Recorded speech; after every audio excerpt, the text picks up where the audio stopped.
Hello friends, welcome back to the new video guys. Today guys we are going to talk about guys Bluetooth setting in a Realme phone guys. In this video guys I am going to show you guys how can you unpair guys your Bluetooth earbud. Friends you have paired guys any Bluetooth earbud and friends you want to unpair from your phone. So guys how can you unpair it? In this video I will show you friends. So first of all guys we will on our phone setting to unpair it.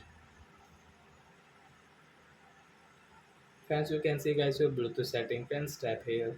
So as you can see guys, we have paired guys this P20 TWS. So as you can see this right side guys icon, tap here. And as you can see disconnect and unpair. Friends, you want to disconnect and guys you want to unpair. We want to unpair. And as you can see guys one more option guys also device name. So friends, tap here and guys you can change your device name from here if you want. So I will not change guys, but guys I will unpair only. I don't want to use now. So by this earbud will unpair and guys you can see this red light, so means guys it has unpaired and guys if we use so we will have to pair again. So like that guys you can unpair guys your Bluetooth earbud to your Realme phone guys. So that's it guys, thanks for watching guys. Now we will meet on next video guys with the topic. Before going guys, please go and like my video, subscribe my channel. Bye bye friends.